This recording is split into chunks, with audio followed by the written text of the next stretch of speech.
Hello and welcome viewers and subscribers of AVT News. My name is Olisi, the son of Tume. And as we promised on Facebook yesterday, we are live here just to discuss the Zimbabwean election because there are people who sent us some questions, especially after we spoke about the live that we're going to be holding a live today. They sent us some questions via WhatsApp. There are many who sent us questions also via Facebook, and they would want to know exactly what is happening with the Zimbabwean elections, what is happening with the challenge. We know that that Zimbabweans went to elections last week on the 23rd of August, in which they were expected to elect councillors, that is local government leaders, that is councillors. They were expected to vote their MPs. They were expected to vote their president. And then there were others who, depending on the outcome or on the numbers scored by each party, were then supposed to be forwarded as candidates or as representative for the National Assembly and the Senate. You know that Zimbabwe has got two houses of assembly. There is one, which is the lower house of assembly, which is the parliament, and then there is the Senate. So after the voting, in fact, before the voting, we were told or we saw some worrying scenes in which the election was supposedly being stolen. We saw, many of you saw the videos that we posted here, where people suspected to be members of the Forever Associates of Zimbabwe, that is a ZANU-PF aligned shadowy group called FAZ. So FAZ, it stands for Forever Associates of Zimbabwe. We are told that these guys comprise ZANU-PF supporters, members of the security forces, that is members of the CIO, especially Central Intelligence Organization, which is the state secret agency in Zimbabwe. So far as we had pitched tents or desks outside polling stations about 300 meters from polling stations, where they were gathering people's names. So what we are told is that before people went to vote, they were ordered to go past a FAZ desk where they had their names written down, they had their identity numbers written down, and then their addresses written down. And to some extent, some are telling us that they were ordered to also bring back numbers, that is serial numbers of the ballot papers that they used. So this was what was transpiring, especially in the rural areas, but also in the urban centers. We saw a number of these desks and the ZANU-PF logos. So they were penciled, or they were put as exit poll surveys, but there is no exit poll survey before somebody votes, because what happens is people should vote. After voting, then they can pass through an exit poll survey desk. But this time, as a way of intimidating voters, we saw these people being ordered before they go to vote to pass through a FAZ desk where these details were taken down. And then after voting again, they were told to go via a FAZ desk. So many are saying that they were intimidated. They were told that FAZ would know who they voted, and if they voted the opposition, there would be some repercussions. We know that in Zimbabwe, politics is not just an event. Politics is not just a contestation of ideas, and voting is not just an event. Politics is a matter of life and death in Zimbabwe. There are a number of people who have died for their political belonging, for their political choices, especially members of the opposition. And this didn't start this year. It began in 1980, soon after 1980, when people got a new government, and soon after, ZANU-PF began to kill members of the opposition, especially the mainstream opposition party then, which was ZAPU. We had 20,000 an estimated 20,000 Zimbabweans killed in Matebeleland, which was considered a ZAPU stronghold. So now this kind of intimidation then raises fears of the past. So people were ordered to vote in this manner. There are also others who are saying that they were forced to pretend that they didn't know how to write so that they can be assisted. And this has always been the case in Zimbabwe, especially in rural areas where people are not trusted to vote in a certain manner that supports the incumbent. So when the results were announced, we got the Triple C led by Advocate Nelson Chamisa disputing the results. They are saying that based on these scenarios where people were ordered to vote in a certain way, where people were intimidated for their political choices, supposed political choices that favored the opposition, because of certain other irregularities that were pointed out by the observer missions. You remember the SADC observer mission wrote a scathing report on the outcome of the elections, on the way the elections were conducted in Zimbabwe. We had the EU observer mission also coming up with a scathing report. We had the Commonwealth observers also coming up with a scathing report. We have had also the United States government, the Secretary of State also issuing a statement that pose further harm on the Zimbabwean elections because of the conduct of the Zimbabwe Electoral Commission, which seemed or has always seemed to favor the ruling party, that is ZANU-PF. And surprisingly, while many of the parties that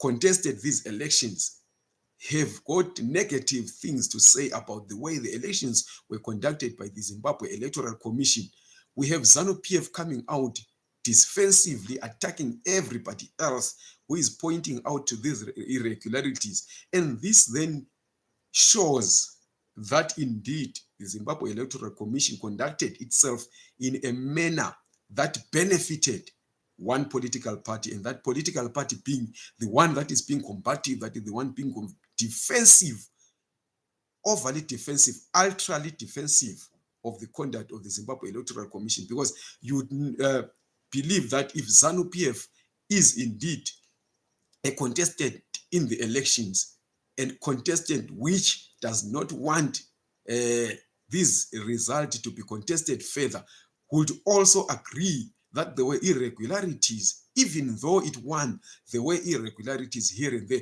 But ZANU-PF doesn't see any problem with this. They are even taking the blame for what has been blamed on the ZEC. It's as if whoever blames the Zimbabwe Electoral Commission is blaming ZANU-PF and not the Zimbabwe Electoral Commission. So this shows that ZANU-PF were the beneficiaries of these anomalies. They were the beneficiaries of these irregularities. If not, they were authors of these irregularities.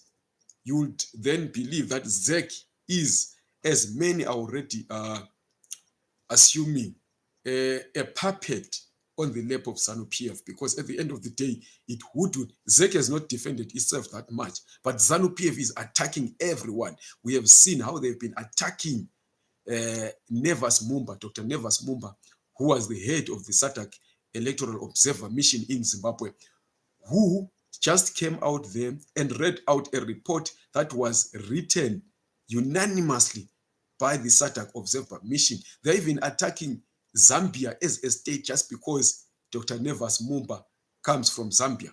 And this on its own is further throwing the credibility of these elections down the drain. ZANU-PF is even trying to attack SADC itself. It's trying to tear SADC apart. It's trying to tear the fabric of SADC by choosing to attack Zambia and claiming, or in a subtle way, that Zambia is an African country which is pushing foreign interest. We know that always when ZANU-PF is cornered in as far as the fight for democracy is concerned, in as far as human rights issues in Zimbabwe are concerned, in as far as the politics of Zimbabwe is concerned, they always try to hide behind claims that there are foreign interests that have been invested in Zimbabwe. They never take the blame. They never ever accept their wrongs. They always blame it on other people. They always suspect that there is a hidden agenda against ZANU-PF. Instead of looking inward in self-introspection, ZANU-PF always decides to throw the blame. But we are happy that so far, everyone who observed the elections, everyone who speaks for democracy has pointed out the wrongs. And we hope that SADC is going to act on this, as has been called by other international organizations, as it's been called by some experts in elections. So the question now that comes is, what is likely to happen after the SADC Observer Mission report on Zimbabwe's elections, which poured scorn and raised a lot of dust around the credibility of these elections? So what is going to happen is that the report that Dr. Nevas Mumba read was actually a preliminary report of the SADC Observer Mission. They are going to write a final report after the announcement of these election results. Then that report will be presented to the SADC Troika, which will then present it to the SADC as a formation, as a Southern African Development, Community bloc, which will then have to decide on what course of action to take. But the danger now is that we are likely to see an inauguration of President Emerson Mnangagwa before the SADC even sits, because what has to happen is that after the SADC has been given this report, ZANU-PF and Mnangagwa also have to present their own report as some form of an answering report on the issues that have been raised. Then after that, the report will then be taken. This report that was written by the SADC Observer Mission and the answering form of an affidavit from ZANU-PF will then be presented to the SADC, which will then have to sit. And the next sitting of the SADC bloc is expected to be in June next year. You see, it's going to be in June next year. And at that particular time, Zimbabwe will be taking over as the chair of the SADC. So we don't foresee any way in which the inauguration of President Mnangagwa is going to be stopped, except if, as we are hearing, CCC goes to court and makes an urgent court application which seeks to stop the inauguration, and then it's going to be stopped. But now CCC will then have the burden of proving, as they allege, that the elections were indeed stolen. If they can prove that, which can only be done through providing the V11 forms. You'll remember that in 2018, CCC went to court. They claimed that they had evidence that the election was stolen, but when they were required to produce election residue in the form of V11 forms, they were found wanting. But now they are telling us that they have these V11 forms and that their case is watertight. So they will have to produce that evidence in court, and should need be, the court will order the Zimbabwe Electoral Commission to open ballot boxes so that another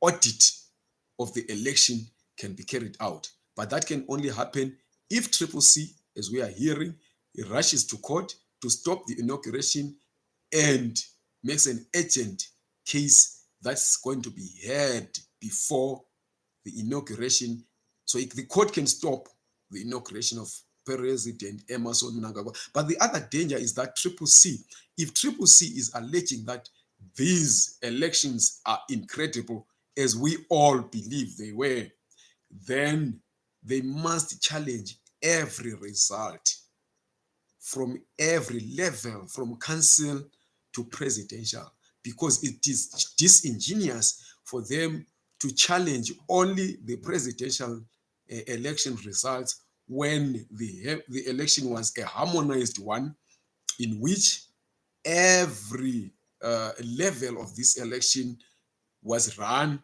in a similar manner under similar conditions. So we find it a bit of a problem if Triple C will only concern themselves with the presidential election results and not something and not every other level from council to presidential, because we know that the irregularities that were pointed out, the irregularities that were witnessed did not only concern the presidential election results because it was a harmonized election. We saw that ballot boxes or ballot papers rather were delayed in a number of constituencies in Harare and Bulawayo, and those were because there were no local government papers, ballot papers. So you cannot then challenge the presidential election results on the delay of the ballot papers, where these ballot papers were delayed for local government elections, and then you don't factor in the challenge of the local government elections. So what we are also getting is that this election challenge is going to also further tear the already bipolar world in which ZANU-PF on one hand is on the pockets of China and Russia, and the Triple C is considered to be pushing the interest of the West, at least according to ZANU-PF and its allies. They say that Triple C is representing American interest, Western interest, while ZANU-PF have chosen to side with BRICS member states, that is especially the superpowers in the BRICS, that is Brazil, India, and China. So at the end of the day, we are likely to see that the international community is going to take sides in this election. We've already, as I have said, seen the US Secretary of State, through his spokesperson, raising questions on the Zimbabwean elections and the outcome. On the other hand, we have seen China congratulating Zimbabwe for peaceful elections. They have said nothing about the irregularities that have been raised by observer bodies, and they say that they will not concern themselves with the internal processes of Zimbabwe. Yet they are congratulating ZANU-PF for winning. We have seen South Africa via its Secretary General, its ANC Secretary General of the ruling party, that is Mr. Fikile Mbalula, congratulating ZANU-PF. We have seen South African President Cyril Ramaphosa also congratulating ZANU-PF. From the SADC Troika, we have seen Tanzania, which is a member of the three-member SADC Troika, congratulating ZANU-PF. We have seen Zambia, which is another member. It hasn't said anything, but Dr. Nevas Mumba came from there, although he wasn't representing. We have to be clear about this. Dr. Nevas Mumba wasn't representing interests of Zambia. He was representing the interests of the SADC region. That's why even he, when he spoke, said that these are not his interests, these are not his views. They were unanimously agreed to by the SADC Election Observer Mission, and they've got nothing to do with Zambia. They speak to the SADC protocol on elections, which Zimbabwe has been found in breach of. The other member of the Troika, I've said, is Tanzania. The other one is Namibia. And Namibia, through its president, has already congratulated Zimbabwe. So we have two members of a three-member Troika congratulating Zimbabwe, which leaves Zambia out. And already you will remember that there is another dynamic in which the Zambian president, Hakainde Hichilema, is openly in support of advocate Nelson Chamisa. But this does not mean we should then throw away the issues that he personally raises which are issues that Zimbabweans have always raised, that Zimbabwean elections will never be free and fair for as long as the Zimbabwe Electoral Commission is not independent as a body governing elections from the influence of ZANU-PF as the ruling party. And we know that ZANU-PF has arrogantly gloated that they are the army, they are the police, they are the ZEC, they are the courts. So whether HH, the Zambian president, is seen as an ally of Nelson Chamisa, whatever issues that they raise in as far as Zimbabwean politics and Zimbabwean elections are concerned cannot be dismissed, because they speak to issues that are in the Zimbabwean constitution, the issues that we have always been raising. If anything, we have always been crying out that Zimbabweans have an issue with the way their politics is run, with the way their economy is run, with the way their elections are run, with the way the armed forces in Zimbabwe are not independent of ZANU-PF machinations. So at the end of the day, let us look at our own laws. Let us look at the SADC protocol on elections against the issues that are being raised. We cannot then come out and say, because so and so is considered to be representing such and such interest, therefore, whatever they say, we throw away if those are valid. So China is already taken aside. We haven't heard anything about the Russian Federation or Russia as a country, but it is likely that every other international body that is pro ZANU-PF will take the ZANU-PF side, and every other one that is pro or considered pro democracy will be viewed as a fighting on the side of CCC. Then there is a panel of elders that is expected in Zimbabwe tomorrow. It is led by the former president of Tanzania, Mr. Jakaya Mrisho Kikwete, is coming to Zimbabwe, not because they've been dispatched by the SADC, as has earlier been reported in a number of social media channels, but they go there as per the invitation of the Zimbabwean government. And we expect that ZANU-PF is already preparing a report that will be given to these. And key in that report, they're going to be blaming Dr. Nevas Mumba, accusing him of interfering in the internal affairs of Zimbabwe. But we know that Dr. Mumba is for those who listened to an earlier video that we posted here. Dr. Mumba clearly said that the SADC Observer Mission report was based on Zimbabwe's own laws, on the requirements of Zimbabwe's constitution, on the requirements of the Zimbabwean laws in as far as elections are concerned. We know that the ZPC has never been fair in covering the opposition. We know that the police have never been fair in allowing for rallies by the opposition. We know that police have never been fair in investigating cases of political violence by especially members of ZANU-PF.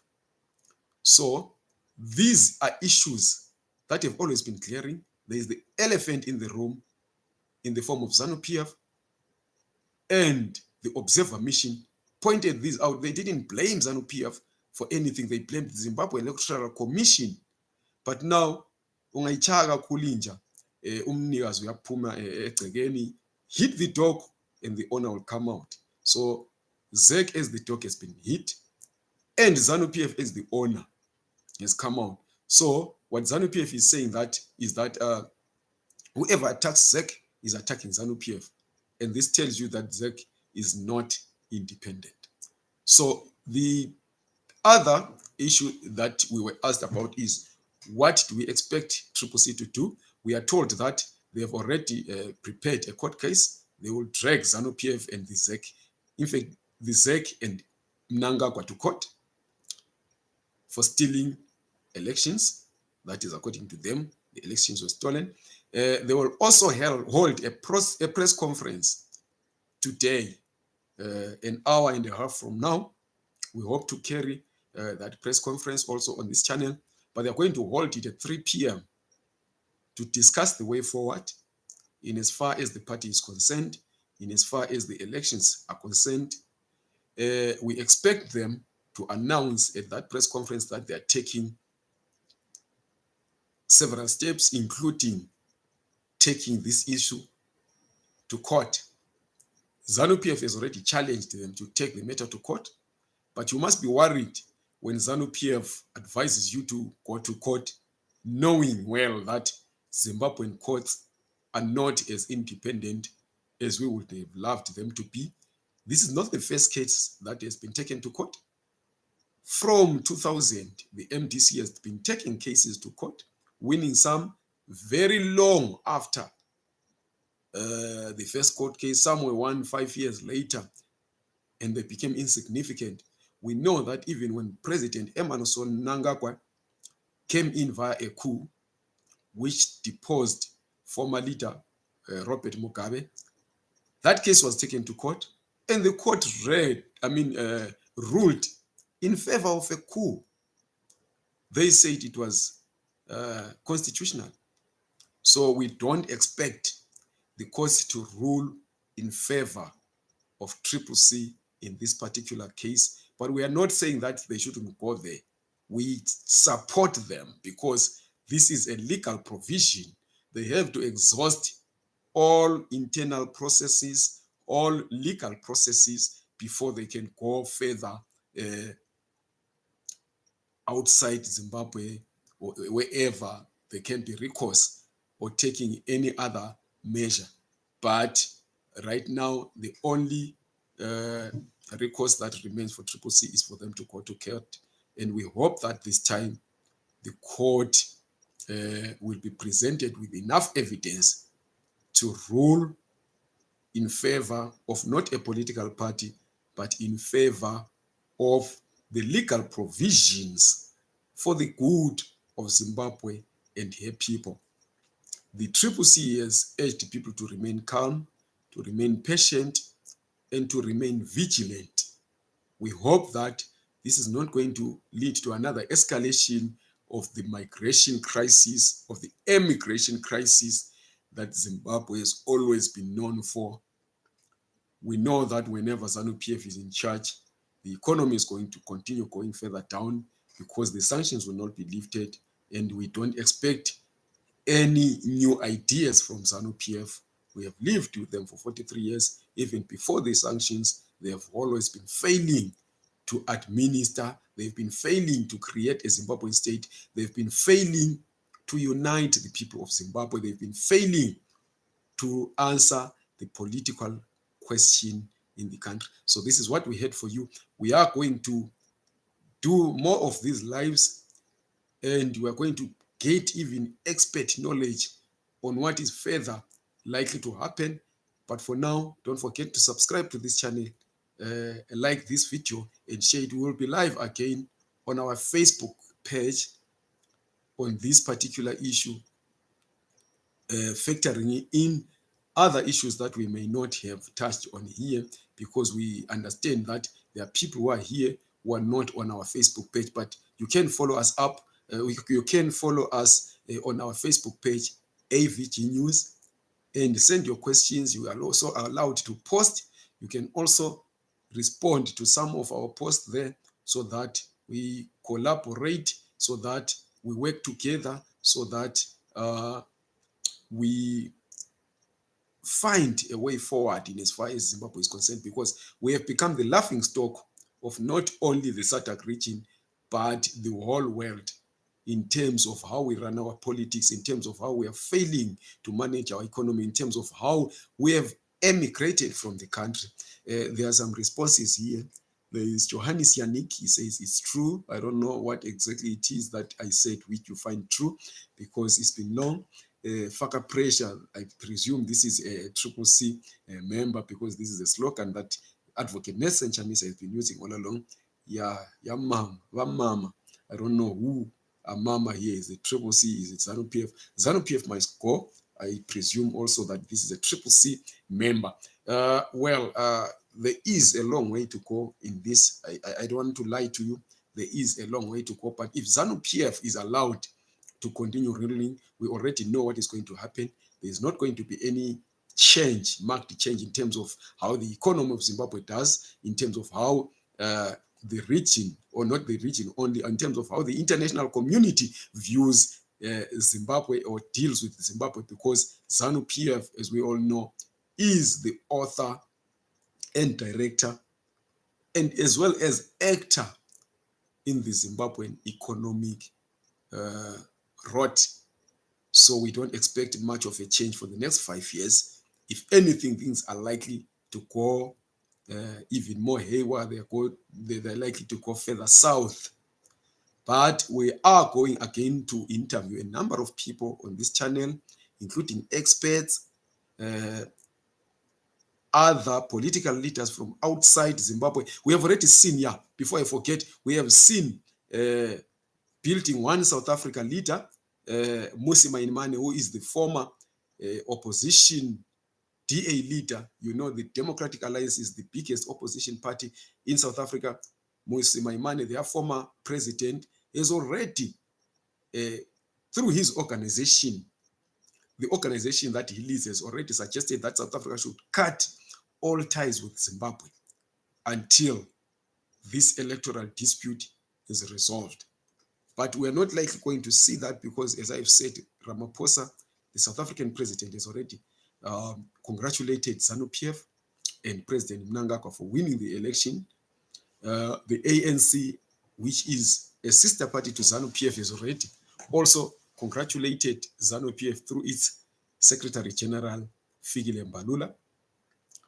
There are a number of even Namibia. So what is going to happen here is that even the SADC itself is going to be divided as to how they have to deal with the issue, because some of its members, they are members, their ruling parties are sister parties to ZANU PF.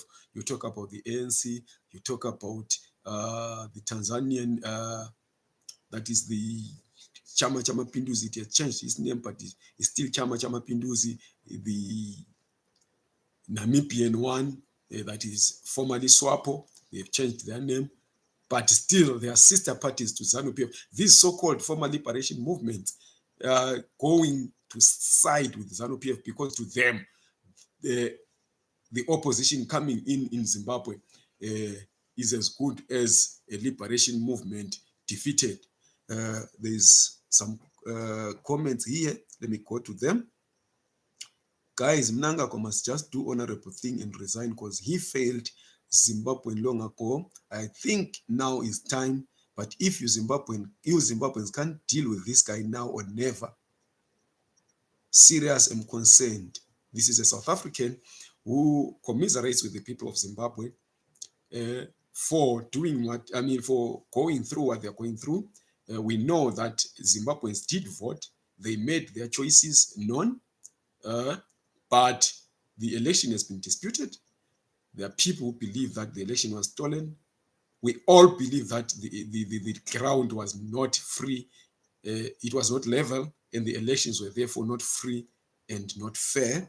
ANC and ZANU must just leave us with peace this time. That is Andrew Nhlanhla. He is a South African. Rhodesia was better than this. I'm not sure about that, but what I can attest to is that Zimbabweans are not free. They've never been free since 1980. And I'm speaking here as someone from Atebele land who saw, although I was still young, I was 6 years old then, I still remember a number of things that I saw during Kukura Hundi.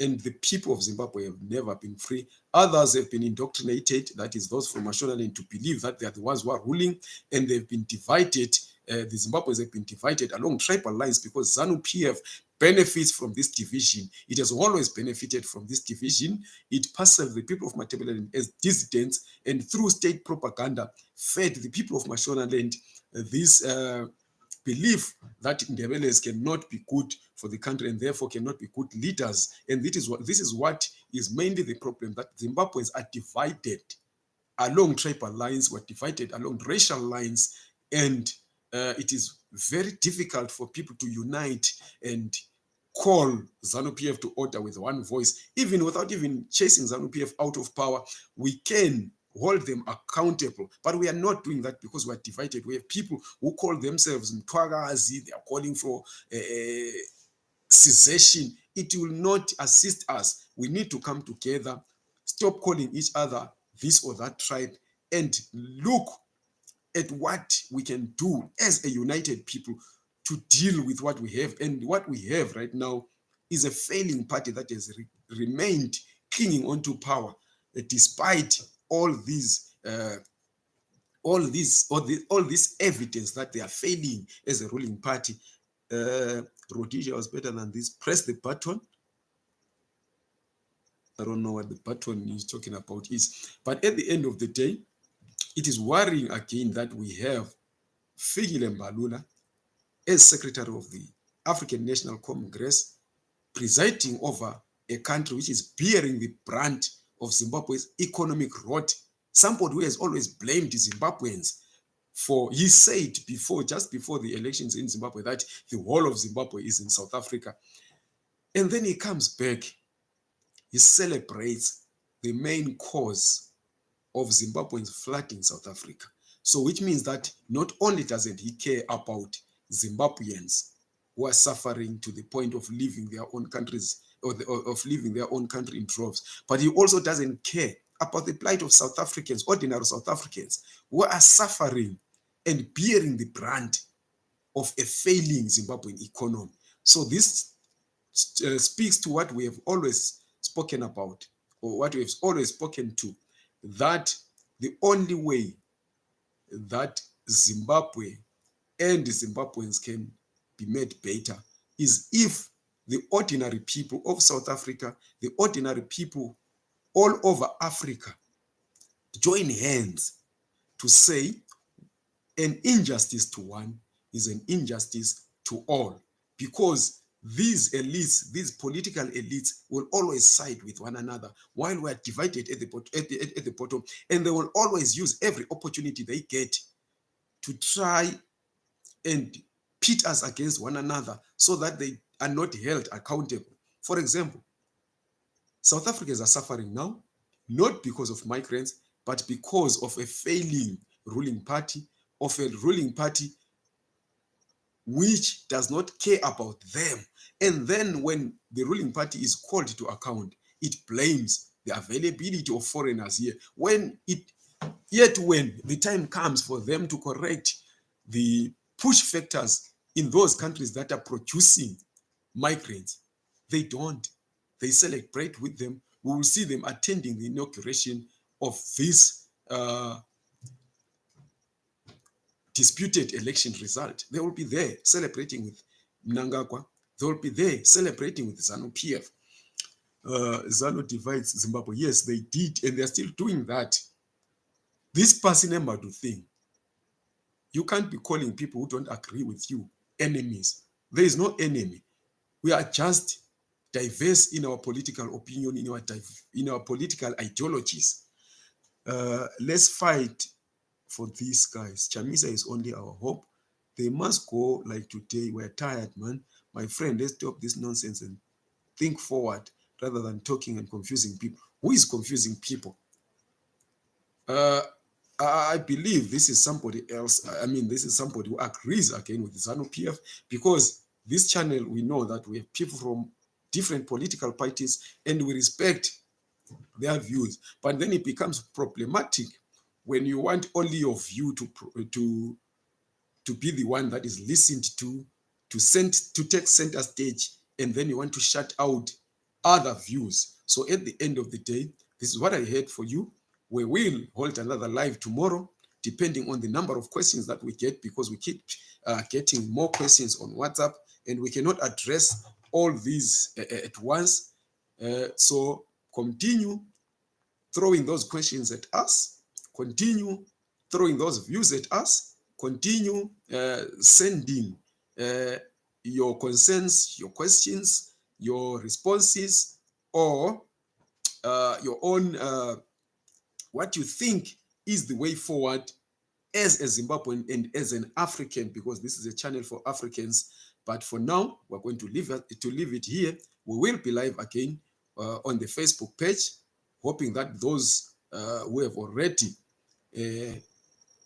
listened to us here will raise their question on the Facebook page, and we will tackle them. If we left anything out, or if you want to hear anything more, just stay tuned to this channel tomorrow. We'll also carry the CCC presser on this channel after it has been done. So thank you very much for being with us. Let's continue with this. It's not only Zimbabwe that we're going to be talking about going forward. We will talk about other African countries. Thank you. Don't forget to subscribe to this channel, like this video, and share it.